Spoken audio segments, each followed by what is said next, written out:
¿Qué tal, jóvenes cachimbos? Los saluda el profesor Rolando Rocha, habilidad verbal. Ya estamos en la recta final, ¿no es cierto? Y vamos a continuar desarrollando un nuevo tipo de texto el día de hoy. Habíamos previamente desarrollado el tema del texto científico, luego el texto filosófico, ahora corresponde el texto literario. Si bien es cierto, la incidencia de textos literarios es bastante minúscula, si no inexistente en las evaluaciones, siempre es importante reflexionar acerca de este tipo de texto, acerca de esta estructura textual, en primer lugar porque tiene un formato muy diverso, pero además porque permite ahondar muchísimo más, ¿no es cierto?, en los contenidos, en los significados de palabras y expresiones, ¿no es cierto?, en virtud de que el texto literario, a diferencia de los dos otros tipos de textos que hemos visto, es un texto que está asignado por la subjetividad, dado que el fin que persigue el texto literario, como bien en realidad tienes en tu separata, es un fin estético, una finalidad de carácter estética. Y en ese sentido, este objetivo estético puede matizarse un poco, ¿no es cierto?, con una profunda reflexión. De hecho, que hay textos que nos invitan a reflexionar, textos que nos permiten, ¿no es cierto?, cuestionar incluso nuestra propia realidad, como dice Vargas Llosa, en un acto de rebeldía, ¿no? En virtud, el texto literario, si bien es cierto, se alimenta en parte de la realidad, lo que hace es recrearla estéticamente. En ese sentido, el objetivo fundamental es ese. Tenemos un fin estético, sin embargo, ese fin estético podría eventualmente extender, ¿no es cierto?, sus tentáculos y, ¿no es cierto?, dejarnos enseñanzas muy provechosas. En ese sentido, el texto literario es muy importante de leerse, es importantísimo reflexionar acerca de él y sobre todo aproximarnos de esta práctica. Si bien es cierto, el texto literario tiene tendencias, bien podríamos nosotros estar frente, por ejemplo, a un poema, a una obra de teatro, a un cuento, a una novela, incluso textos de crítica propiamente. Los contenidos que se manejan en ese tipo de textos son interesantes, en virtud de que nos ofrecen por ahí alguna gama estética muchísimo más amplia, y eso es lo que vamos a intentar nosotros descubrir a continuación con la amplia y variada gama de ejemplos que nos han seleccionado para esta semana. No olvides, por favor, consultar, ya estamos en realidad en la recta final, el examen ya está próximo, ¿no es cierto?, a ocurrir, y en ese sentido hay algunas cuestiones que podríamos todavía afinar. Vamos a empezar entonces con el marco de actividades. En rigor, los textos están asociados con el relato, aunque no es el único formato de texto literario que existe, pero en virtud de que estamos en el curso de habilidad verbal, se han seleccionado fragmentos de relatos. Existen relatos en realidad de una profundidad muy grande y en ese sentido podríamos nosotros discutir horas acerca de ello. El canon, digamos el formato oficial de un relato, ¿no es cierto?, siempre apela a la linealidad y el tiempo es, digamos, el mejor mecanismo para poder construir esta linealidad asociada con el relato tradicional. Es posible, por ejemplo, incluso seleccionar o determinar y especificar partes en el relato, ¿no? Un inicio, un nudo, un desenlace, ¿no es cierto?, que desemboca hacia los aspectos que son cruciales y que nosotros, por supuesto, vamos construyendo con la lectura. En tanto que tal, ¿no es cierto?, el texto literario tiene un antes y un después, un inicio y un fin, ¿no es cierto?, por lo menos dentro del canon tradicional. Bien es cierto que esto puede modificarse de manera exponencial cuando, por ejemplo, uno revisa algunos otros relatos, como por ejemplo el Ulises de Joyce o Pedro Páramo de Juan Rulfo, en el cual existe una superposición, ¿no es cierto?, temporal, que hace que la lectura sea muchísimo más compleja, por supuesto, ¿no? Entonces, por supuesto que tiene matices entonces este tipo de estructura textual. Yo en realidad he disfrutado mucho de películas, incluso que también, haciendo una analogía, no es que las películas, ¿no es cierto?, tengan una vinculación intrínseca con la literatura, pero dentro de las películas que he podido ver, por ejemplo, Amores Perros, donde se superponen los tiempos, ¿sí? Es una película que bien podría servir de ejemplo para estos otros movimientos que han hecho una reformulación, ¿no es cierto?, de esa linealidad temporal evidente en los relatos tradicionales. Entonces vamos un poco a inmiscuirnos en el mundo de la literatura, estimados cachimbos. De hecho que hay textos que son recontra interesantes y van a permitirnos establecer alguna reflexión puntual sobre el particular. Dicho esto, entonces, arrancamos con el marco de actividades. Por favor, no dudes en hacer algún interrogante si acaso alguna pregunta no ha quedado del todo clara. De todas maneras, me voy a permitir siempre aclarar cada una de las alternativas por si acaso tengas tú alguna opción diferente de la que yo planteo. Vamos entonces con las actividades de inmediato. Bueno, y entonces aquí en la primera parte del material, mis estimados cachimbos, tenemos un conjunto de conceptos. Por ejemplo, aquí la práctica de la literatura refiere siempre, dice, vamos a anotar eso, una síntesis estético-lingüística de experiencias existenciales, culturales, históricas en la que el escritor se hace un intérprete, ¿no? Explota el lenguaje connotativo. Tú ya sabes qué cosa es el lenguaje connotativo, también conocido como lenguaje figurado, aunque podríamos no apelar a esa definición de diccionario, ¿no? En el caso del lenguaje connotativo al que se refiere aquí, tiene que ver con el acto de recrear, ¿no? Y las palabras, por supuesto, que cumplen con ese fin. Y las palabras en tal sentido se reinventan en el relato o, ¿no es cierto?, en el texto literario en rigor. Entonces, ya sea en el formato de narración, de poesía o de drama, el lenguaje, ¿no es cierto?, se reformula, se resignifica, se recrea. ¿Estamos de acuerdo? En ese sentido no podemos asumir el lenguaje al pie de la letra, porque ese sería pues un tremendo error, ¿no? Lo que tenemos es una recreación de la realidad y el lenguaje sirve para tales fines. Bien, entonces tenemos el texto A, mis queridos cachimbos. El relato se llama El hombre que hablaba solo. Dice lo siguiente aquí: no tan gordo como panzón, vestido con buena ropa, fumando con avidez, siempre lo encontraban sentado en uno de los primeros bancos de la entrada del parque. A medida que me acercaba el viento, la brisa o sencillamente el aire, me empezaba a traer sus primeras palabras, y entonces le dije, me respondió que, ¿y quieres creer que ella le contaba a alguien, a nadie allí, algo que le había pasado? Con disimulo inglés, sin abrir la boca, compadecido de su locura, yo pasaba de largo. A veces su conversación era directa, conversación o discusión. Decía, no, eso no lo acepto. Y esperaba la respuesta para retrucar otra vez. No, te dije que eso no lo acepto. Amigos o enemigos, un mundo lo rodeaba. Así lo probaba su diálogo permanente. Nunca lo encontraba en invierno. Fue el segundo o el tercer verano que lo reencontré una vez más. Lo vi más delgado. Fumaba así, pero estaba callado. Sonreí para mis adentros. Se me ocurrió que había pasado por las manos de un psiquiatra o psicoanalista y estaría curado. Me acercaba, me vio y por unos segundos nos miramos. Segundos que bastaron para que dijera, hola, hermoso día, ¿verdad? Me asusté, miré para otro lado y aceleré mis pasos. Bueno, el título en realidad es sugerente, ¿no? El hombre que hablaba solo. Y bueno, acá digamos que encontramos una serie de partes iniciales de posibles parlamentos que podría generarse, ¿no es cierto?, a partir de estos soliloquios que el hombre que hablaba solo estructuraba o formulaba, ¿no? Entonces, verlo solo, por ejemplo, que en realidad era el estado normal, pero verlo solo y callado era ya pues una cuestión bastante curiosa, ¿no?, que siempre estaba hablando. Y el hecho de que él al acercarse le pregunte, hermoso día, ¿verdad?, implicaba que iba a iniciar pues una conversación sostenida con él. Y entonces, vámonos, queridos cachimbitos, con las preguntas en rigor que han formulado para esta lectura. Pregunta número 1. Se infiere del texto que finalmente la cordura, ¿no es cierto?, es vista como una manera de alcanzar la felicidad. Aparece descrita de una manera positiva siempre. Distingue al personaje principal desde el comienzo. Se asocia con los temas de la desdicha y la soledad. Es considerada, cuidado con eso, como un valor para el protagonista. Muy bien. Entonces digamos esto, ¿no? El tipo hablaba solo.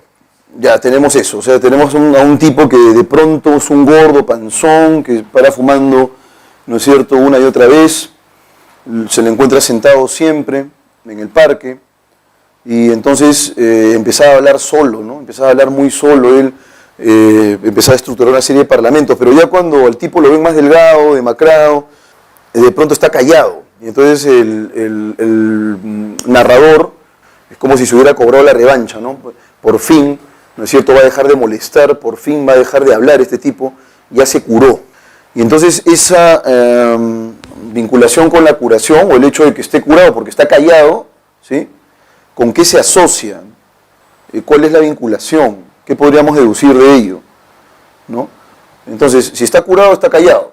Pero además de que está callado, pierde pues esa vitalidad, ¿no? De hablar, de crear parlamentos, de conversar probablemente con seres imaginarios. Entonces está callado, el tipo está más delgado, fumada así, dice aquí, estamos de acuerdo. Pero lo que tenemos en rigor, ¿no es cierto?, es que el tipo está callado, está solo, pues, mientras era una persona excéntrica o probablemente loca, tenía todavía, digamos, un escape, una salida, que era hablar solo. Pero una vez que ya llega pues al estado de cordura y llega a ser consciente de la realidad, entonces ya no tiene cómo recrear eso. Entonces, ¿cuál sería la clave correcta? Que es vista como una manera de alcanzar la felicidad. Difícilmente podríamos entender que la cordura tiene que ver con una forma de conseguir la felicidad cuando el tipo está callado y sombrío, ¿no? Aparece descrita la cordura siempre de una manera positiva en la lectura, definitivamente no estamos de acuerdo, porque, insisto, se asocia esto con el hecho de que el tipo pues ahora pareciera estar lobotomizado, ¿no? Está callado él. Hay una parte del texto que es interesante, ¿no? Dice aquí, a veces su conversación era directa, conversación o discusión, decía yo. No, eso no lo acepto. Y esperaba la respuesta para retrucar otra vez. No, te dije que eso no lo acepto. Pero él estaba solo. Él dice amigos o enemigos, un mundo lo rodeaba. Así lo probaba su diálogo permanente. Claro, había pues una recreación, ¿no? Es como si él estuviera sumido en un mundo diferente. Pero además dice lo siguiente, ¿no? Compadecido de su locura, yo pasaba de largo. ¿Estamos de acuerdo? Entonces esa vivacidad, esa vitalidad además, y esa energía con la cual el tipo creaba y recreaba sus diálogos estando solo, ¿sí? Está vinculado más con el estado de locura. Pero en el caso de la cordura, tú lo ves al tipo sentado fumando pero sin hablar, y entonces dices, bueno, por fin el tipo recuperó, ¿no es cierto?, la cordura. Pero ¿a qué costo? ¿A qué precio? Recuperó, por supuesto, la cordura, pero estaba más delgado, estaba callado, y en ese sentido, el tipo pues estaba solo, ¿no? Se supone que en el caso de la vitalidad del diálogo que él sostenía con estos personajes ficticios e imaginarios que él creaba en el medio de su locura, lo mantenían vital porque para él en realidad tenían cierta relevancia y existencia, pero ahora ya no, ahora era consciente más bien de su soledad. Y en ese sentido, la cordura, ¿no es cierto?, no puede aparecer descrita de manera positiva. En la lectura no, por lo menos en esa última parte. Distingue al personaje principal desde el comienzo, no, porque tengan en cuenta que el personaje principal está loco, habla solo. D, se asocia con los temas de la soledad y la desdicha, ¿sí pues? ¿No? El tipo por fin cae en la cuenta de que está solo, por eso no habla, ¿sí? Y cae en la cuenta de que está solo porque por fin recuperó la cordura. Es la clave entonces, es considerada como un valor para el protagonista, ¿no? En absoluto, no es ningún tipo de valor, ni mucho menos. Lo que él señala es básicamente cuál sería la condición humana de ese estadio. Vamos con la pregunta número 2. Se puede afirmar que el relato sugiere medularmente que una persona es desdichada debido al miedo de los hombres cuando se vinculan con los demás. B, si está condenada a perder su salud mental por factores diversos. No, o sea, la desdicha aquí la vemos al final, ¿no? Nosotros la encontramos hacia el final cuando el tipo se percata que está solo. Mientras está loco, por lo menos él se crea personajes, se crea amigos, se crea interlocutores. Y es en ese estado en el que él alcanza cierta vitalidad. Voy a apresurarme un poco, en el caso de la interpretación, alcanza un poco de felicidad, ¿no? Justifica su vida hablando con estos seres ficticios, imaginarios. Entonces, la clave no puede ser la A. No es el miedo de los hombres cuando se vinculan con los demás, ¿no? La persona es desdichada cuando se percata que está sola, más bien. ¿Sí? Entonces, B, si está condenada a perder su salud mental por factores diversos, menos. Más bien recuperar la cordura fue sinónimo de infelicidad para esta persona. Desde que pierde la habilidad para entablar diálogos imaginarios, tampoco es frente a la existencia y a la reflexión, frente, ¿no es cierto?, a la consideración de que finalmente uno se encuentra en un estado de soledad, ¿no? Eso es lo que lo vuelve desdichado. Cuando le resulta imposible la comunicación con otros individuos y en el instante en el que ignora el sufrimiento del resto de la humanidad. La clave es la D, ¿no? La pregunta es, el tipo, ¿por qué razón está como un vegetal, ¿no? Sentado en la banca sin hablar? Porque ha perdido la posibilidad de poder comunicarse siquiera con seres ficticios, ¿no? Entonces ha recuperado ciertamente la cordura, ¿sí? Pero esa recuperación de la cordura la ha vuelto sumamente infeliz, ¿no? Por esa razón está más flaco, estamos de acuerdo, más sombrío y callado sobre todo, ¿sí? A un nivel profundo puede afirmarse que el relato centralmente observa las limitaciones del sentido común para curar a los enfermos mentales. El relato no se trata acerca de la enfermedad mental per se, ¿no? No aborda esa, digamos, esa temática, más bien tiene que ver con la incapacidad para ser felices, ¿no? Y esa incapacidad para ser felices tiene que ver con una carencia de motivaciones y de capacidad para poder dialogar, ¿no? Es como una barrera infranqueable, pues de pronto te das cuenta que estás solo y entonces pierdes toda conexión con la otredad, con el individuo con el cual puedes tú interactuar, así este no exista desde el punto de vista material, ¿no? Entonces, vamos con la pregunta 3. A un nivel profundo puede afirmarse que el relato centralmente observa las limitaciones del sentido común para curar los enfermos mentales. No nos habla acerca de la enfermedad mental ni de la curación, ¿no? Constituye una crítica a la incomunicación que domina la sociedad moderna, ¿no? O sea, el tipo que lo observa, que en este caso está relatando, ¿no? Observa que la persona esta, orate, este loco, conversa, dialoga, y pareciera que efectivamente tiene a alguien enfrente, ¿no? Con quien está dialogando. Pero bueno, eso justifica su existencia, ¿no? Justifica su vida. De pronto cuando recupera la cordura más bien pierde esa justificación de su existencia y es entonces que se le nota más triste, ¿no? En ese sentido lo que nosotros encontramos aquí no es una denuncia, pero sí por lo menos encontramos entre líneas un cuestionamiento acerca de la incomunicación. Fíjense ustedes que el tipo que lo observa de lejos, este loco, es incapaz de comunicarse con él en su locura. ¿Por qué es incapaz de comunicarse con él en su locura? Bueno, porque el otro está loco, pues, y él no.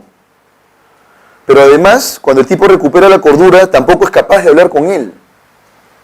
Y entonces lo que hay, ¿qué cosa es? Es silencio. No logran cruzar siquiera una línea de diálogo. No hablan entre ellos. Entonces, esa es una crítica, ¿no es cierto?, a la incomunicación. Y si se quiere, la comunicación se puede conseguir, se puede alcanzar, mis estimados cachimbos, cuando uno se desapega un poco de la realidad, ¿no? Lo cual es paradójico. La clave es la B. Vamos entonces con el siguiente texto. Dice aquí, Peter Pan, Fernando Iwasaki. Cada vez que hay luna llena, yo cierro las ventanas de casa, porque el padre de Mendoza es el hombre lobo y no quiero que se meta en mi cuarto. En verdad no debería asustarme, porque el papá de Salazar es Batman, y a esas horas debería estar vigilando las calles. Pero mejor cierro la ventana porque Merino dice que su padre es Joker, y Joker se la tiene jurada al papá de Salazar. Este mundo de imaginación es un mundo lúdico, ¿no es cierto?, un mundo ficticio. Todos los papás de mis amigos son superhéroes o villanos famosos, menos mi padre, que insiste en que él solo vende seguros y que no me cree esas tonterías. Aunque no son tonterías, porque un día Gómez me dijo que su papá era Tarzán y me enseñó su cuchillo, todo manchado con sangre de leopardo. Y esa es una cuestión interesante, ¿no? A mí me gustaría que mi padre fuese alguien, pero no hay ningún héroe que use corbata y chaqueta de cuadritos. Si yo fuera hijo de Conan, Skywalker o Spider-Man, entonces nadie volvería a pegarme en el recreo. Por eso me puse a pensar quién podría ser mi padre. Un día se quedó dormido leyendo el periódico y lo vi todo flaco y largo sobre el sofá, con sus bigotes de mosquetero y sus manos pálidas, blancas como el mármol de la mesa. Entonces corrí a la cocina y saqué el hacha de cortar la carne.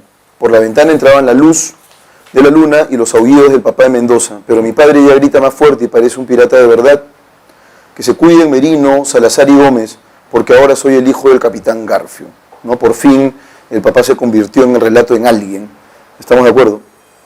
Vamos entonces con la primera pregunta. Vamos a resolver las preguntas, que también son 3 en este caso. Puede sostenerse entonces, jóvenes cachimbos, que una de las motivaciones centrales del narrador protagonista es, hasta cierto punto lo que vemos es un protagonista indefenso, ¿no? Con una necesidad, digamos, de ser defendido, ¿no? Como quisiera que mi papá sea alguien, dice ahí. o él mismo quisiera ser un superhéroe para poder defenderse de los abusadores en el colegio, ¿no? Por eso él en realidad tiene un anhelo, ¿no? El anhelo de que su padre sea alguien, dice aquí. ¿Quién podría ser mi papá? Entonces, el narrador protagonista o una de las motivaciones es el deseo de elevar su estima propia, no. Su demanda de protección paterna, la obligación de superar su vanidad, su exigencia de castigar a los otros, el anhelo de buscar afecto materno. Bueno, me parece que la clave es obvia aquí, ¿no? Probablemente la D marque alguna pauta, alguna confusión, y la B también, pero lo que él exige, ¿no es cierto?, es que su padre encarne algún héroe, ¿no? Bueno, finalmente es alguien, dice él, es el hijo del Capitán Garfio, de manera que su padre ya pues se volvió parte de este mundo de ficción, ¿no? Entonces, por lo menos ahora es alguien y probablemente lo pueda proteger. Lo que él quiere, lo que él exige es protección paterna, ¿no? Su exigencia de castigar a los otros no, en realidad no está definido, y además el autor aquí señala que lo que él quiere es que no abusen de él, o sea, se refiere a un conjunto particular de personas. Los otros, ¿quiénes son los otros? Es demasiado indefinido. Muy bien, uno de los temas sugeridos por el relato de Iwasaki es la violencia paterna, la misoginia, es decir, el odio a la mujer, la actitud pueril, la actitud inmadura, el maltrato infantil y la alienación o locura moderna. En realidad tiene que ver con el hecho de que el tipo se siente desprotegido, ¿no? Y por eso requiere que su papá sea alguien. Entonces la clave correcta sería la D, ¿no? El maltrato infantil. No es la violencia paterna, su papá más bien está al margen de este mundo de ficción que de alguna manera lo mantiene vivo el personaje, ¿no? Tampoco hay ninguna pista de que el tipo odia a las mujeres, no es propiamente el tema en rigor la actitud inmadura, ni mucho menos, más bien es una manera de recubrirse, ¿no? De protegerse, el hecho de pensar en superhéroes, en villanos. Y el caso de la locura, no hay locura en el personaje, sino más bien, como hemos definido en uno, una ansia de protección, ¿no? Una necesidad de protección. La clave en consecuencia es la D, ¿no? Ahí sí es claro, porque él dice, nadie me golpearía en el recreo, algo similar, evitaría más bien, dice acá, que nadie volvería a pegarme en el recreo. Por eso me puse a pensar quién podría ser mi padre. Bueno, jovencitos cachimbos, vamos a continuar. Respecto al desenlace del cuento, es posible deducir que narrativamente su carácter truculento. Vamos con la primera pregunta. Es alucinante, ¿no? Como él dice, se quedó dormido su papá leyendo el periódico y lo vi todo flaco y largo sobre el sofá, con sus bigotes de mosquetero y sus manos pálidas, blancas como el mármol de la mesa. Entonces corrí a la cocina y saqué el hacha de cortar la carne. Por la ventana entraba la luz de luz en los oídos de papá de Mendoza. Pero mi padre ya grita más, dice aquí. Fuerte y parece un pirata de verdad. Que se cuide de Merino Salazar y Gómez, porque ahora soy el hijo del Capitán Garfio. ¿No es cierto? Le acaba de cercenar la mano a su viejo. Y su padre pues grita de manera desesperada. Y entonces sí, es una historia truculenta, ¿no? Vamos entonces con la pregunta en rigor. Alternativa A, vamos con las claves. Demanda que el lector asuma lo heroico como un ámbito ajeno al valor, ¿sí? Surge como corolario, ¿no es cierto?, como apéndice, como conclusión, ¿sí?, del modo en que el narrador expulsa sus temores. Es el resultado de la mención de héroes de la cultura popular mediática. Depende de la manera velada en que se trabaja el tema de la crueldad.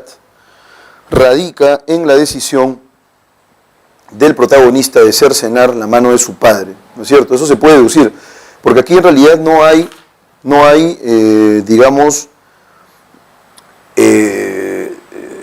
una idea directa, ¿no? Él no te dice, bueno, y cogí el hacha y le corté la mano a mi padre, ¿no? Pero podemos deducirlo, porque él dice, mi padre ya grita más fuerte y parece un pirata de verdad. ¿Por qué parece un pirata de verdad? Porque ahora carece de mano, ¿no? Y al decirte, ahora soy el hijo del Capitán Garfio, porque ya pues carece de mano, le cortó la mano. Entonces, ¿cuál sería la clave correcta ahí? El carácter truculento de la historia radica en ¿qué? En el hecho de que el hijo, ante esa necesidad de protección y la necesidad de que su papá sea pues un héroe o tal vez un villano, le corta la mano a su progenitor, ¿no? Le cercena la mano a su padre. La clave correcta sería la alternativa E, entonces. Vamos ahora con uno de los grandes, ¿ah? Un grande, César Vallejo, Jóvenes Cachimbitos, ¿sí? No vive ya nadie, dice aquí, obra completa, obra poética completa. Vamos a ver, dice aquí, no vive ya nadie en la casa, me dices, todos se han ido, la sala, el dormitorio, el patio, yacen despoblados, nadie ya queda, pues que todos han partido. Y yo te digo, cuando alguien se va, alguien queda. El punto por donde pasó un hombre ya no está solo, únicamente está solo, de soledad humana. El lugar por donde ningún hombre ha pasado. Las casas nuevas están más muertas que las viejas, porque sus muros son de piedra o de acero, pero no de hombres. Una casa viene al mundo, no cuando la acaban de edificar, sino cuando empiezan a habitarla. Una casa vive únicamente de hombres, como una tumba. De aquí es irresistible semejanza que hay entre una casa y una tumba. Solo que la casa se nutre de la vida del hombre, mientras que la tumba se nutre de la muerte del hombre. Por eso la primera está de pie, mientras que la segunda está tendida. Todos han partido de la casa en realidad, pero todos se han quedado en verdad. Y no es el recuerdo de ellos lo que quedan, sino ellos mismos. Y no es tampoco que ellos queden en la casa, sino que continúan por la casa. Las funciones y los actos se van de la casa en tren o en avión o a caballo, a pie o arrastrándose. Lo que continúa en la casa es el órgano, la gente en gerundio y en círculo. Los pasos se han ido, los besos, los perdones, los crímenes. Lo que continúa en la casa es el pie, los labios, los ojos, el corazón. Las negaciones y las afirmaciones, el bien y el mal se han dispersado. Lo que continúa en la casa es el sujeto del acto. Interesante ese texto de Vallejo, ¿no? ¿Cómo podemos nosotros, imaginemos una casa abandonada, pues, pero en esta casa han habitado en algún momento, o ha habitado en algún momento alguien? Bueno, la casa no está sola, en su opinión, ¿no? Quedan justamente ese marco de evidencias, estamos de acuerdo, el acto, el sujeto del acto, las acciones, ¿no es cierto? Es como si se perpetuaran en el tiempo, ¿no? Vamos entonces con la primera pregunta, jóvenes cachimbos, también son 3. De inmediato entonces discutimos las claves. Y entonces dice así: según el poema de Vallejo, entre actividad humana y espacio habitado se establece una relación de perfeccionamiento, colaboración, determinación, equivalencia o negación. Lo que tenemos aquí, ¿no es cierto?, es lo siguiente: una casa no está, o no es, ¿no es cierto?, dice acá, cuando la terminan de edificar, ¿no? Entonces, cuando erigen, imaginemos un edificio, no es que la casa sea, y lo dice claramente acá Vallejo, una casa viene al mundo, dice, no cuando la acaban de edificar, sino cuando empiezan a habitarla, ¿no? Cuando la empiezan a habitar, entonces es cuando la casa recién empieza a vivir, tiene vida, porque hay acción, ¿no? Por esa razón también dice Vallejo, la casa se nutre de la vida del hombre. Entonces lo que hay entre la actividad humana y el espacio habitado es el acto, ¿no es cierto?, humano, el que determina la característica de estar o no estar habitado. Entonces hay una relación de determinación, la causa y el efecto, ¿no es cierto? La actividad humana determina, estamos de acuerdo, la cualidad de estar habitado. Entonces hay una relación de determinación. La clave correcta sería la C. La relación que se establece, y bueno, y probablemente uno diga, profesor, ¿y colaboración? No hay colaboración, pues, porque si una cuestión es colaborativa cuando hay reciprocidad, ¿no? Pero en este caso el espacio habitado, la casa está habitada solo cuando el hombre empieza a actuar dentro de ese lugar, ¿no? Es lo que le da vida a la casa y no al revés. Entonces no hay una correlación, lo que hay más bien es una relación jerárquica. Y por esa razón podemos establecer causa-efecto en esos términos. La relación que se establece en el poema entre la casa y la tumba constituye un ejemplo de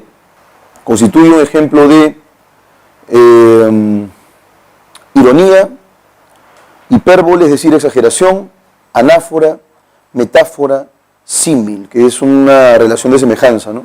Dice aquí, de aquí es irresistible semejanza que hay entre una casa y una tumba, solo que la casa se nutre de la vida del hombre, mientras que la tumba se nutre de la muerte del hombre. Por eso la primera está de pie, mientras que la segunda está tendida. Es una cuestión interesante, ¿no?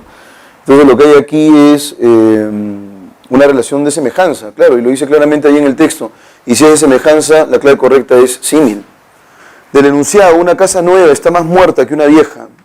Es consistente afirmar que en el poema de Vallejo, claro, la casa, imagínate, construye un edificio pero nadie habita ese edificio.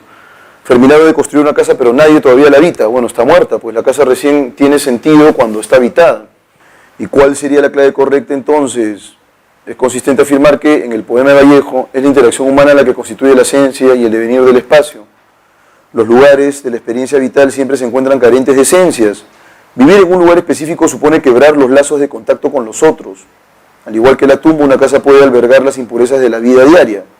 La vitalidad solo puede ser transmitida a los objetos en la soledad más extrema. Bueno, una casa nueva está más muerta que una vieja porque no está habitada aún. Tiene que ver con el hecho de que el hombre al momento de interactuar o de actuar en el hogar es cuando recién la casa nace, ¿no? La casa recién tiene vida. En ese sentido, la clave correcta es la A. Es la interacción humana la que constituye la esencia y el devenir del espacio. ¿Listo? Ahí lo tenemos.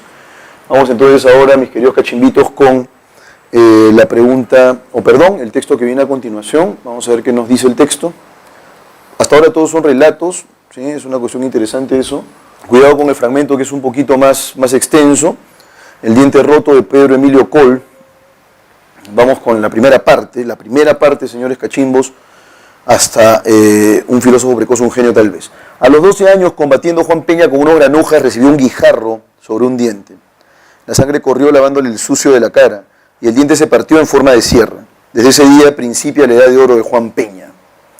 Con la punta de la lengua, Juan tentaba sin cesar el diente roto. El cuerpo inmóvil, lavaba mirada sin pensar. Así de alborotador y pendenciero tornóse encallado y tranquilo. Los padres de Juan, hartos de escuchar quejas de los vecinos y transeúntes víctimas de las perversidades del chico, y que habían agotado toda clase de reprimendas y castigos, estaban ahora estupefactos y angustiados con la súbita transformación de Juan. Juan no chistaba y permanecía horas enteras en actitud hierática, una actitud de solemnidad, ¿no? Una actitud de solemnidad que parece pues una pintura, una escultura, como en éxtasis, mientras allá adentro, en la oscuridad de la boca cerrada, la lengua acariciaba el diente roto sin pensar. El niño no está bien, Pablo, decía la madre al marido, hay que llamar al médico. Llegó el doctor y procedió el diagnóstico. Buen pulso, mofletes sanguíneos, excelente apetito, ningún síntoma de enfermedad. Señora, terminó por decir el sabio después de un largo examen, la santidad de mi profesión me impone el deber de declarar a usted, ¿qué, señor doctor de mi alma?, interrumpió la angustiada madre, que su hijo está mejor que una manzana. Lo que sí es indiscutible, continuó como misteriosa, es que estamos en presencia de un caso fenomenal. Su hijo y usted, mi estimable señora, sufre de lo que hoy llamamos el mal de pensar. En una palabra, su hijo es un filósofo precoz, un genio tal vez. Entonces se le rompe el diente pues a este personaje, a Juan Peña, y de pronto esa rotura de diente genera pues un cambio inusitado en él, ¿no? Y luego dice lo siguiente acá, en la oscuridad de la boca, Juan acariciaba su diente roto sin pensar. Parientes y amigos hicieron eco de la opinión del doctor, acogida con júbilo, indecible por los padres de Juan.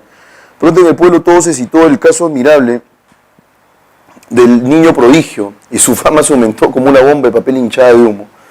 Hasta el maestro de la escuela, que lo había tenido por la más lerda cabeza del orbe, se sometió a la opinión general por aquello de que voz del pueblo es voz del cielo. ¿Quién más, quién menos, cada cual traía a colación un ejemplo? Demóstenes comía arena, Shakespeare era un pilluelo desarrapado, Edison, etc. Creció Juan Peña en medio de libros abiertos ante sus ojos, pero que no leía, distraído con su lengua ocupada en tocar la pequeña sierra del diente roto sin pensar. Y con su cuerpo crecía su reputación de hombre juicioso, sabio y profundo. Y nadie se cansaba de alabar el talento maravilloso de Juan. En plena juventud, las más hermosas mujeres trataban de seducir y conquistar aquel espíritu superior, entregado a hondas meditaciones. Qué gracioso. Para los demás, pero que en la oscuridad de su boca tentaba el diente roto sin pensar. Pasaron los años y Juan Peña fue diputado, académico, ministro y estaba a punto de ser coronado presidente de la República cuando la apoplejía lo sorprendió acariciándose su diente roto con la punta de la lengua. Idolaron las campanas y fue decretado un riguroso duelo nacional. Un orador lloró en una furia de oración a nombre de la patria y cayeron rosas y lágrimas sobre la tumba del grande hombre que no había tenido tiempo de pensar. Estaba más ocupado viendo pues una cuestión tan trivial como la de un diente roto, ¿no? Medularmente se puede afirmar que en otros aspectos el cuento de Coll constituye una... Bueno, se acaba aquí entonces el relato, jóvenes cachimbos, y ahora sí estamos listos para la lectura. Bastante irónico el cuento, ¿no? O sea, todo el mundo, incluido su profesor, etcétera, etcétera, lo consideraban pues un hombre sabio, ¿no? Está reflexionando, está pensando. Sin embargo, no había ni de lejos algo similar. Entonces tenemos lo siguiente. Regularmente se puede afirmar que, entre otros aspectos, el cuento de Coll constituye una acerba, una amarga recusación, un amargo rechazo del sistema político parlamentario de la sociedad de hoy. Un examen de los valores que caracterizan a la clase política hispanoamericana. un agudo análisis sobre el modo en que se valora la labor intelectual hoy en día, una crítica irónica a la idea de democracia pensada como opinión de la mayoría, una objeción sesuda al discurso médico tal como se practica en Latinoamérica. Bueno, una pregunta interesante es, ¿qué es lo que determinó la fama de Juan Peña, el personaje principal, ¿no es cierto?, como una persona erudita, como una persona sabia? Por supuesto que se hizo eco en toda la ciudad y el tipo pues alcanzó una fama sin par, una reputación tal, como persona sabia, como un filósofo profundo. ¿Qué fue lo que determinó ese estado de cosas, ¿no? Si el tipo pues era un mataperro más bien.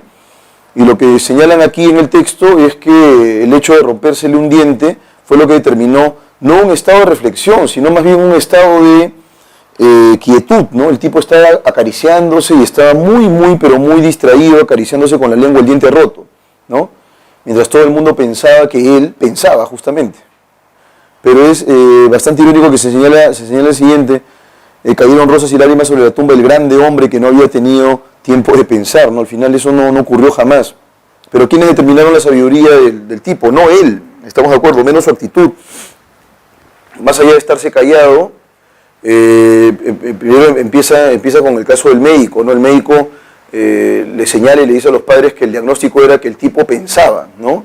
Que era probablemente un prodigio muy sabio. Y de pronto se empezó a hacer eco en todo el pueblo y luego ya la fama creció de manera desmesurada. Y al final hay una idea que es fundamental para entender, ¿no es cierto?, esta lectura, es el siguiente, ¿no? Dice acá: hasta el maestro de la escuela, que lo había tenido por la más lerda cabeza del orbe, se sometió a la opinión general. Ahí está el asunto, ¿no? A la opinión general por aquello de que voz del pueblo es voz del cielo. Entonces justamente el dictamen de la mayoría lo que determina la sabiduría de Juan Peña, ¿no? Hay una falacia que ya hemos visto, que es la falacia ad populum o ex populum, la apelación a la mayoría. Y justamente este rumor sin sustento es el que determina que Juan Peña es sabio. Entonces, constituye una crítica irónica a la idea de democracia pensada como opinión de la mayoría, ¿no? Porque claro, dice lo siguiente: Juan Peña fue diputado, académico, ministro, está a punto de ser coronado presidente de la República hasta que muere, ¿no? Finalmente es la mayoría la que lo lleva a ese estadio, esa fase de fama, de reconocimiento. En el texto el término agotar sugiere, y es el antónimo contextual de súbito, ¿no? De las palabras en realidad. Entonces, agotar, dice acá, y que habían agotado toda clase de reprimendas, ¿no? Agotar, en ese sentido, ¿qué sugiere? Es lo mismo que preguntar por la palabra connota, ¿no? El verbo agotar, connota, implica, ¿qué sugiere? Bueno, sugiere el hecho de que, en primer lugar, los castigos que se le infligían, ¿no es cierto?, Juan Peña, no daban resultado, pero ellos estaban constantemente castigándolo hasta que ya no había manera de hacerlo, ¿no? Entonces, ¿qué connota? Connota imprecisión, reincidencia. Me parece que, a ver, reincidencia puede ser desasosiego, que es intranquilidad, estamos de acuerdo, sería también uno de los conceptos que se relaciona con el verbo agotar. Preocupación, también preocupación, porque es una constante, digamos, las reprimendas que se le infligen a este individuo, ¿no? Incluso podríamos pensar, a ver, en el caso de imprecisión, ¿no? Imprecisión, podríamos asumir, bueno, si lo han castigado muchas veces, de pronto son castigos diferentes, no han dado en el clavo con la manera de persuadirlo a Juan Peña de que deje de ser pues un mataperro. A ver, pensemos en las cuatro por otro lado. Pero luego me dicen que el antónimo conceptual de súbito es, o sea, ¿cuál sería la palabra que funciona como antónimo? Súbito es pasajero, ¿no? Dice aquí, angustiados con la súbita transformación de Juan. Perdón, pasajero no es. Súbito es que aparece de pronto, ¿no? Que ocurre de pronto, eso es súbito. Entonces, súbito es desconcertado como antónimo, no. Fundamental tampoco, momentáneo menos. El antónimo de súbito es programado, ¿no? Súbito es que ocurre sin que lo esperes. Yo puedo decir algo como esto, ¿no? De súbito llegó Juan, o sea, yo no esperaba que Juan llegue, pero llegó. Entonces, en ese sentido, el antónimo sería programado y la clave correcta sería la alternativa B. Del texto se deduce que la expresión en la oscuridad de la boca se repite recurrentemente para adjudicarle al personaje principal el rasgo de una inteligencia perspicaz, subrayar que la capacidad de abstracción de Juan se ha incrementado, caracterizar la opinión popular como el sumum de la capacidad crítica, Indicar que para Juan el contacto con su diente roto le provoca placer. Reforzar la idea de la carencia de luces en la mente del protagonista. ¿No es cierto? En la oscuridad de la boca. ¿Por qué? Porque no hay en realidad ningún pensamiento, ¿no? No es que él esté razonando, no es que él esté reflexionando profundamente, ni mucho menos. Lo que él está haciendo es básicamente tocándose el diente, ¿no? Palpándose el diente con la lengua. En consecuencia, lo que él hace es reforzar la idea de que no tiene, o sea, Juan Peña está lejos de ser una persona sabia o reflexiva. En ese sentido, la clave correcta sería la E, reforzar la idea de la carencia de luces en la mente del protagonista. Es falso, es incompatible que en el relato se muestre que la opinión de la mayoría posea capacidad crítica.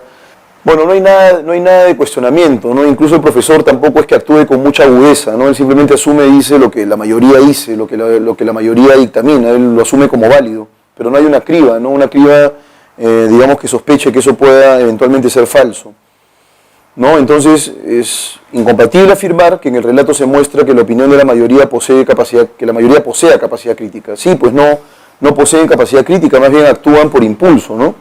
Incluido el profesor, incluido todas las personas que votaron por él, ¿no? Ya que el prestigio y los cargos asumidos por el protagonista indican todo lo contrario, ¿no?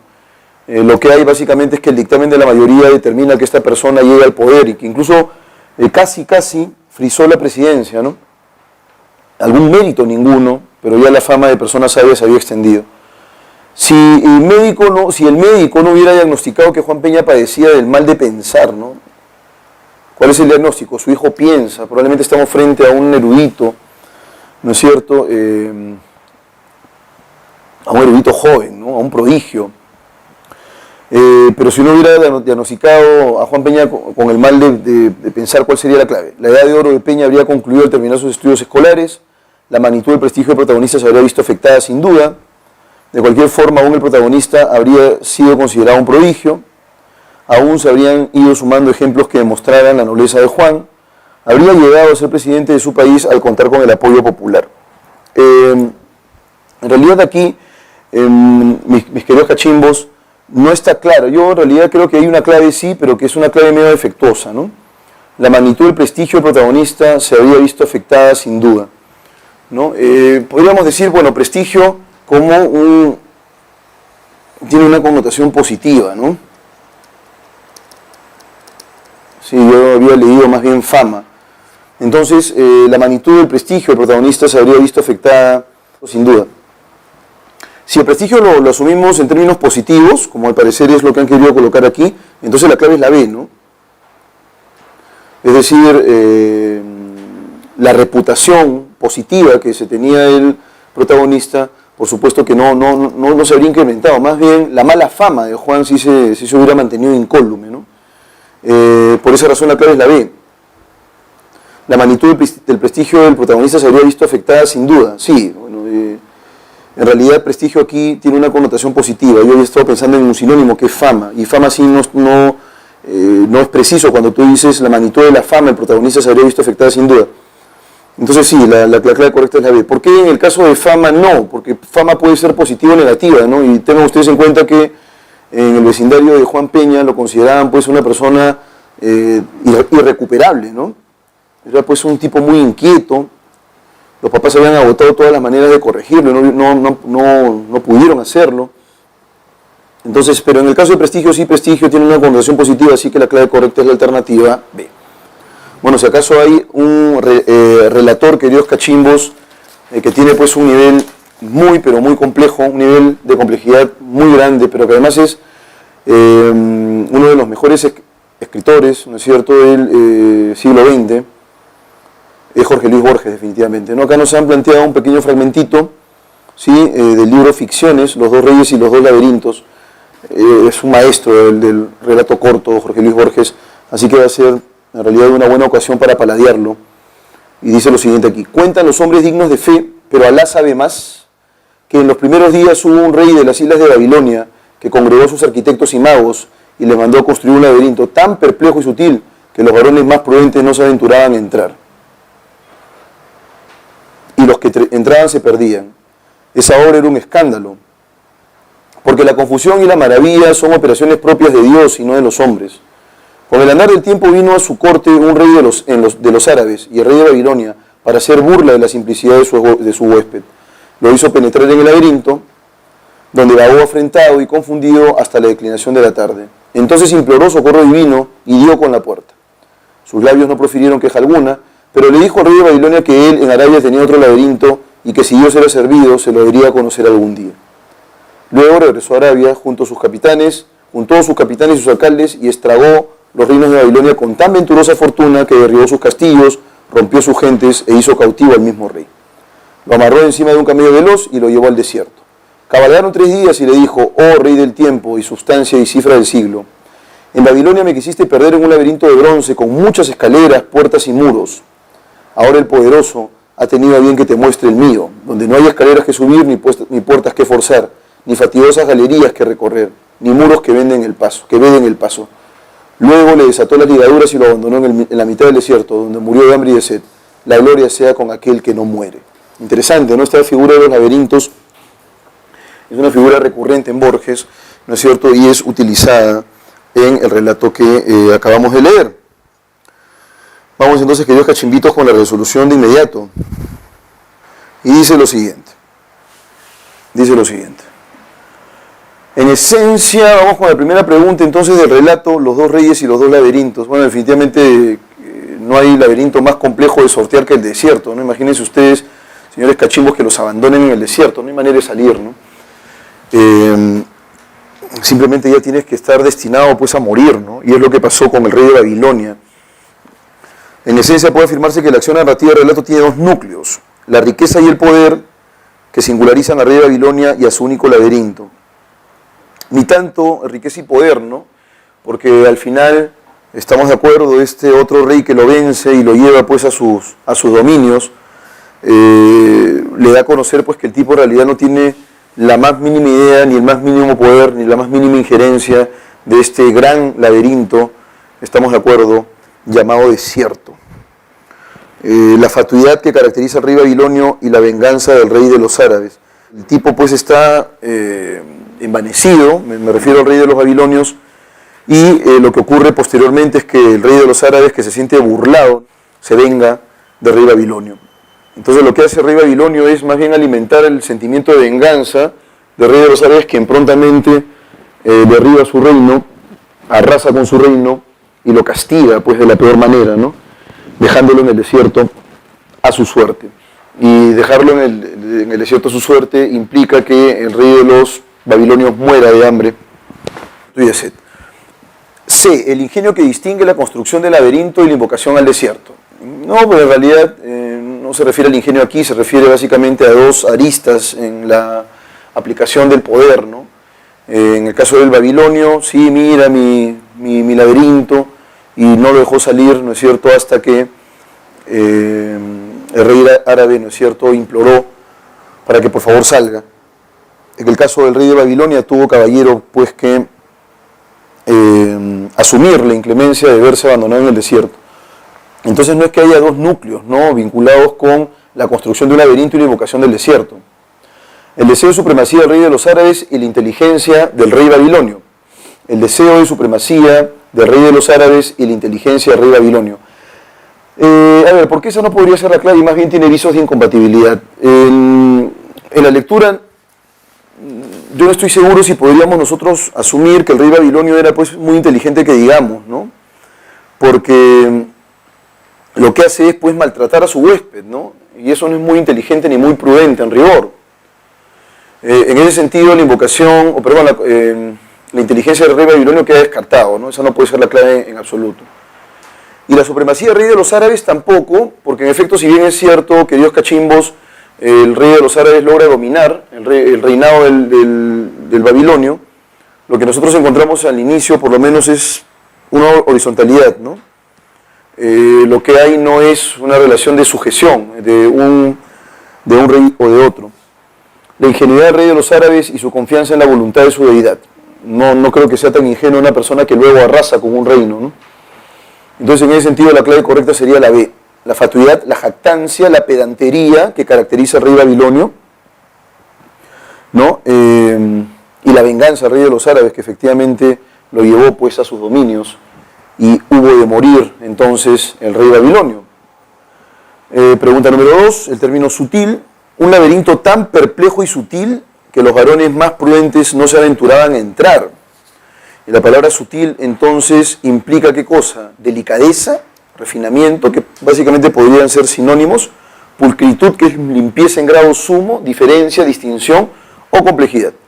Bueno, si tú entras a un laberinto y no puedes salir, está asignado por la complejidad. Si sutil es un adjetivo, me hicieron una pregunta al respecto, es un adjetivo, ¿no?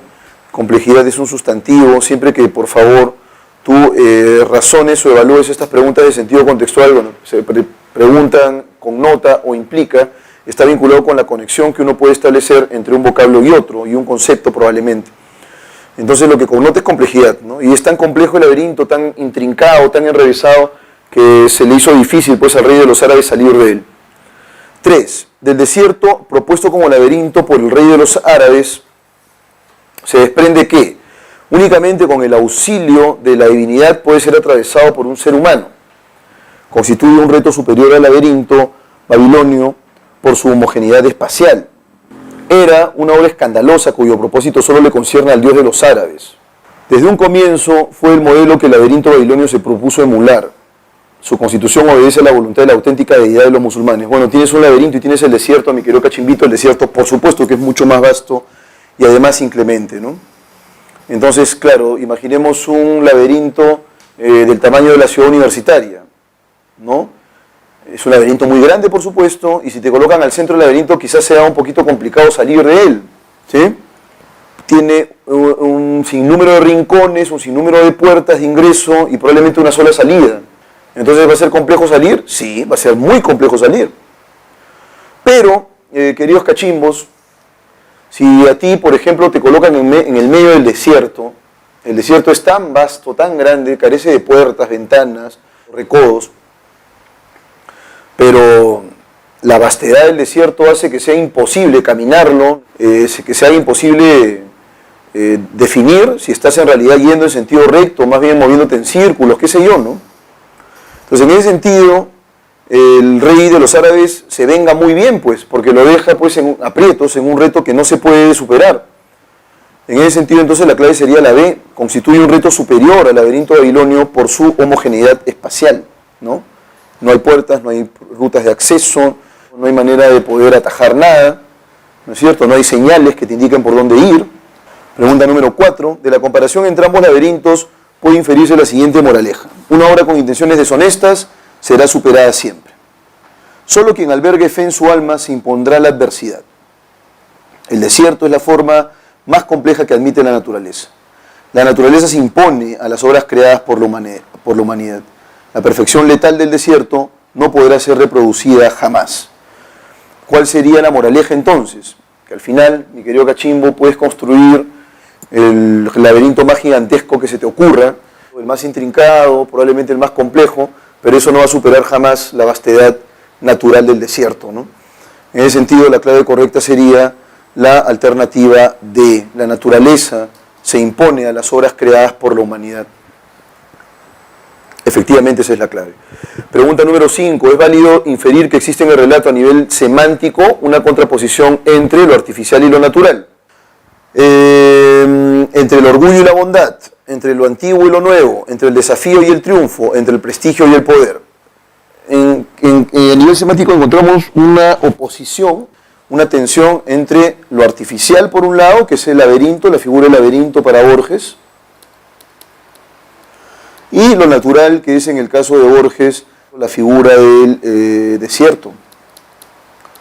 ¿Hay diferencias? Por supuesto que hay diferencias.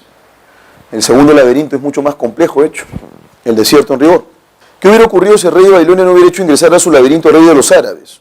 Lo más probable es que no hubiera despertado ese deseo de venganza por parte del rey de los árabes, y si no hubiera despertado ese sentimiento de venganza, lo más probable es que los reinos de las islas de Babilonia no habrían caído pues en desgracia, ¿no es cierto? La clave correcta es la alternativa D.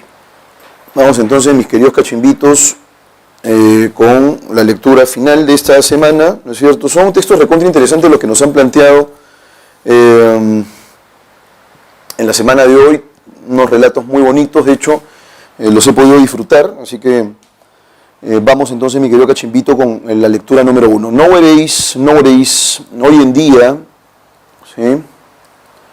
hoy en día, la palabra there are, podríamos traducirla como existe o hay, ¿no?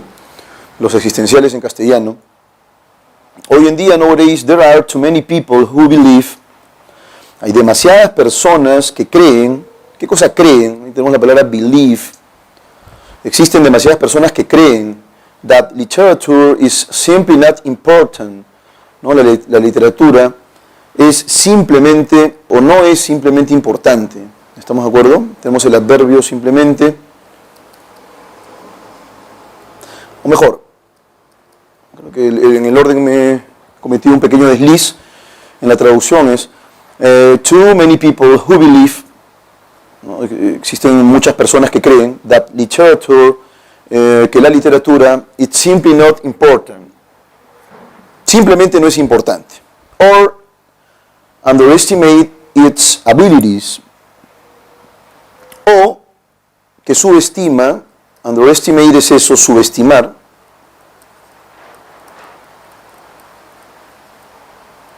¿Estamos de acuerdo? Subestimar, ahí tienen ustedes esta forma prefijal under, ¿no es cierto? Estimate, estimar, under, subestimar sus habilidades. There is, ¿no es cierto?, a stigma in society that implies, existe un estigma, mucho cuidado con eso, existe un estigma en la sociedad que implica one who is more inclined toward.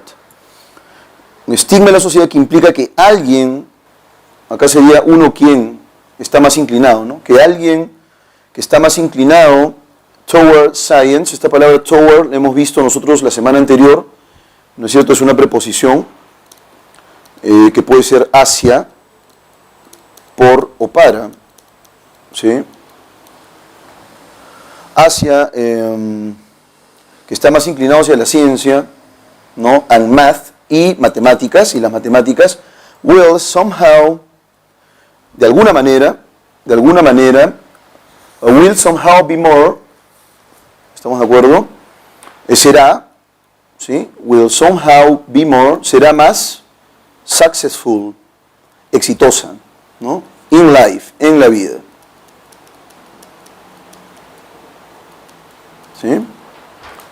Somehow, entonces, de alguna forma, de alguna manera, will be more, será más successful in life, exitosa en la vida. Ahí tenemos el auxiliar will, que es el auxiliar de futuro, no lo olviden, por favor. ¿Estamos de acuerdo? En el caso de el inglés británico es shall. Vamos entonces con las siguientes partes de esta lectura. Entonces, dice aquí que hay un estigma, ¿no?, en la sociedad, que implica que una persona más inclinada hacia las ciencias y las matemáticas será, en cierto sentido, más exitosa en la vida. And that one, y otro estigma, ¿no es cierto?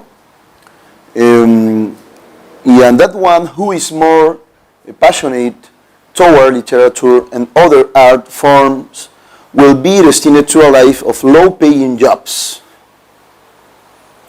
¿No es cierto? Mientras que las personas que están más, digamos, vinculadas, más apasionados, toward, por, aquí tenemos el sentido de toward aquí, que no es hacia, sino por, más bien, por la literatura, and other art forms, y otras formas de arte, will be, estarán destinadas to a life, a una vida of low-paying jobs, de trabajos mal pagados, ¿no? Job es trabajo, mi querido cachimbito. Low paying, de to pay, que es pagar, low, que es bajo, ¿no es cierto? Paying es la forma en gerundio, en rigor, pero aquí está funcionando como un adjetivo, ¿no? Trabajos mal pagos, ¿no? Trabajos mal pagados. And unsatisfying careers, y carreras insatisfactorias. Entonces se cree eso, ¿no? Yo en realidad no creo que sea solo con la literatura, ¿no?, sino con las humanidades en rigor, ¿no? A ver, ¿qué cosa vas a estudiar? Bueno, si no estudias Derecho no vas a ser importante, ¿no? De repente estudias Filosofía, te vas a morir de hambre, qué sé yo. Entonces a eso se refiere el autor con el estigma, ¿no? Es algo así como una especie de prejuicio que está en realidad sustentado desde el punto de vista social, ¿no? Las carreras quizás, digamos, más aceptadas y con más prestigio desde el punto de vista social probablemente sean ahora, ¿no? Las ingenierías, la medicina, el derecho también, aunque probablemente en el caso del derecho, ¿no es cierto?, y la cantidad de gente que egresa, no necesariamente va a implicar pues un trabajo bien remunerado, ¿no?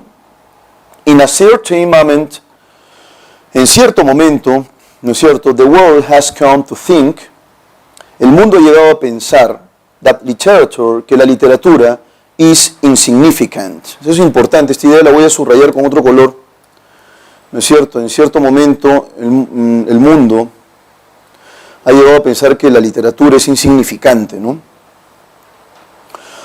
To me, para mí, however, sin embargo, esta palabra, este conector ya lo hemos visto, el however, que es un conector adversativo, es como sin embargo en castellano.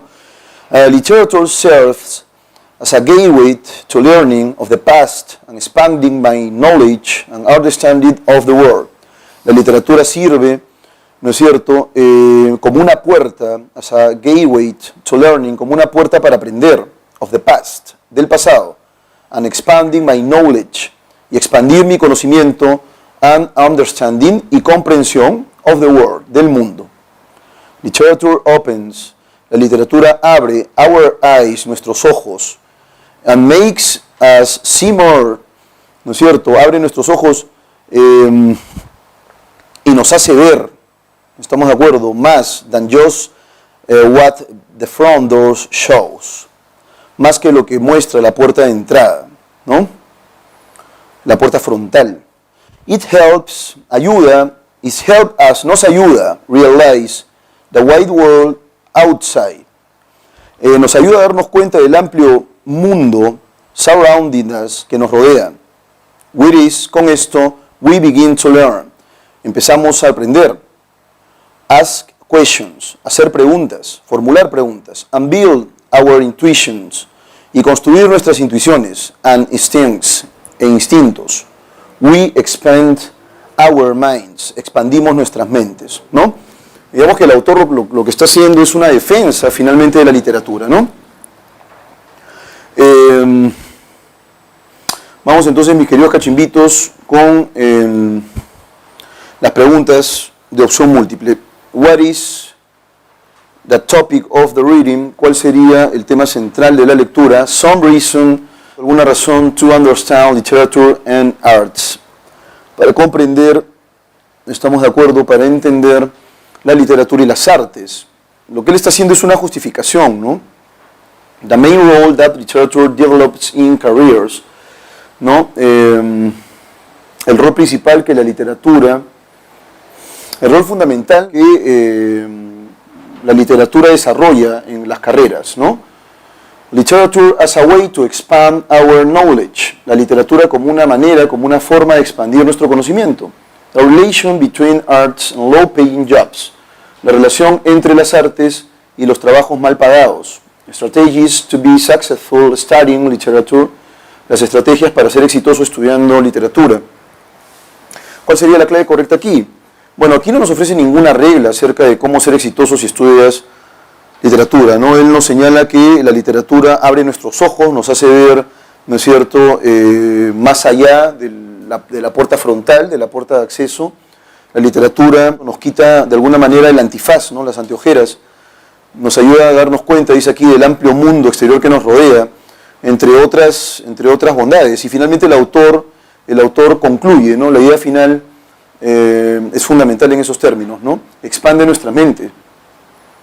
Entonces la clave correcta sería la alternativa C. Ese sería el corolario de esta defensa de la práctica literaria, ¿sí?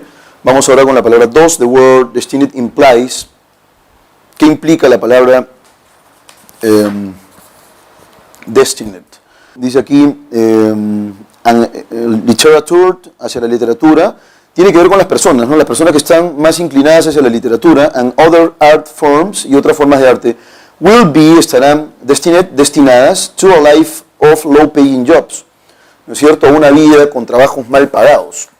¿Qué cosa implica entonces, queridos cachimbitos, o qué implicaría, ¿no es cierto? Es exactamente lo mismo que si te preguntan con notes. Y acerca de eso he hablado felizmente en una de las preguntas en castellano.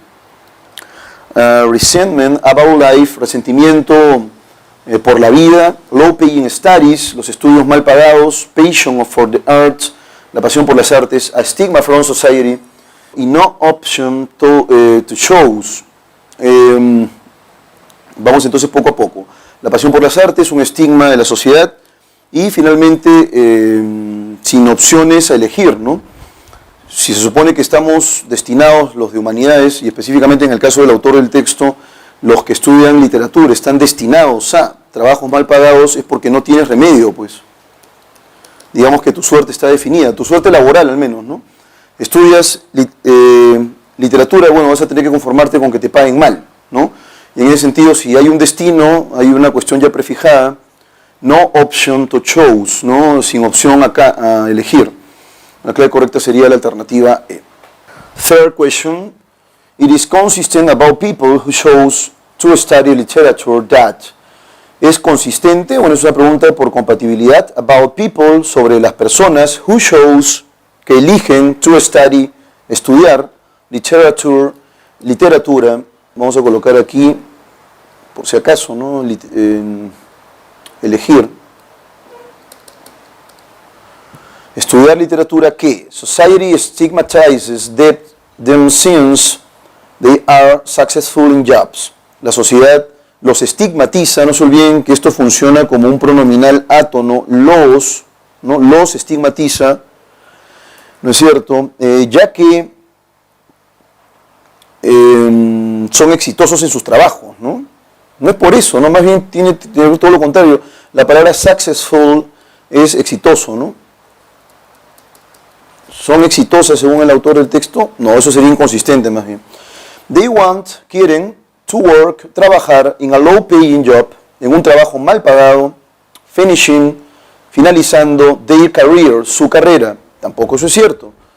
Many groups of people underestimate and compare them, ¿no? Muchos grupos de personas, muchos grupos de individuos subestiman, ¿no es cierto?, esta decisión y los tienden a comparar, ¿no? Los comparan probablemente con un ingeniero, los comparan probablemente con un médico y efectivamente pues hay diferencias en rigor, ¿no?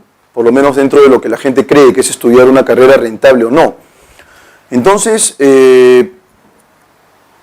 la clave correcta no puede ser la B, ¿no? O perdón, estamos en la C, ¿no? Muchos grupos de personas los subestiman y los comparan, ¿sí? Eso sería lo único consistente. ¿Estamos de acuerdo? All of them, muchos de ellos, think, creen, success, el éxito, es importante to expand their minds, para expandir sus mentes, ¿no? No, en realidad los que estudian literatura tienen pues una vocación y digamos que no, esa vocación no está vinculada con el éxito o el fracaso, ¿no? Tiene que ver con una necesidad de querer profundizar acerca de ciertos aspectos, etcétera, etcétera. Y luego en la alternativa E, anyone who criticizes them, todo aquel que los critica, study science, estudia ciencia, physics, física, or math, o matemática. Bueno, puede ser probablemente una persona que no estudie nada, ¿no? Pero digamos este prejuicio de que la literatura va a derivar en una persona a la que le pagan mal, es un prejuicio extendido, ¿no? La clave es la C, eso es lo único consistente. It can be inferred from the reading that in the past literature was so important, tan importante, that had to be taught in any place. Tan importante, ¿no es cierto?, que tuvo que ser taught, enseñada, in any place, ¿no es cierto?, en cualquier lugar. La literatura fue, aquí estamos con el verbo en plural, ¿no? Was, fue, el verb to be. The only way, la única manera, to learn, de aprender, and understand, y comprender, the world, el mundo. La literatura fue la única forma de aprender y comprender el mundo. Falso, eso tampoco podríamos deducirlo. Literature was, la literatura fue, an important kind, un importante tipo of art, de arte, studied, estudiado, by wise people, ¿no? En el caso de wise sería personas sabias, ¿no es cierto? Sabio, sabia, personas sabias. Consider it more important that in the present. Literature was, la literatura fue, consider it, considerada, más importante than in the present, que en el presente. Sí, en algún momento. No hay una parte del texto que nos deja, me parece a mí, el terreno claro para poder comprender esta pregunta. Dice aquí, in a certain moment, en cierto momento, the world has come to think, ¿no? En algún momento el mundo ha llegado a pensar, ¿sí? That literature, que la literatura es insignificante. En algún momento, ¿no? Estamos de acuerdo, en cierto momento. Eso quiere decir que esa reputación, esa mala reputación que la literatura ostenta en la actualidad, probablemente antes no la tuvo, y más bien era una actividad prestigiosa, ¿no? Claro, piensen ustedes, por ejemplo, en alguien como Víctor Hugo, ¿no? En alguien como Goethe, por ejemplo, que efectivamente eran pues modelos a seguir, nuestros intelectuales totales, y eran literatos. Entonces fue considerada importante, o fue considerada más importante que en el presente. Sí, efectivamente esa es la clave, ¿no? Entonces aquí another, que es otro, unsatisfying career, ¿no es cierto? Fue otra carrera insatisfactoria. Worse than science, peor que la ciencia, ¿no? Eso sería incompatible más bien. Y finalmente, maestro Cachimbo, la pregunta número 5, vamos a darle curso de inmediato.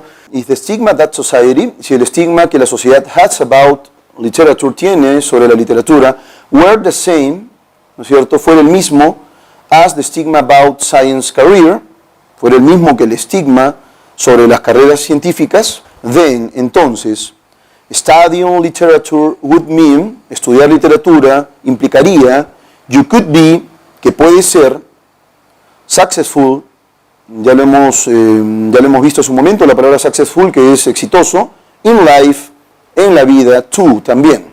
Y efectivamente la clave correcta es esa. Si el mismo estigma, ¿no? ¿A qué se refiere con esto? Se refiere al prejuicio. Bueno, si estudias ciencias, vas a tener plata, vas a ser una persona exitosa. Si estudias literatura, te vas a morir de hambre, vas a ganar poco, vas a ser un fracasado. Muy bien. En ambos casos nosotros vemos una mentalidad prejuiciosa.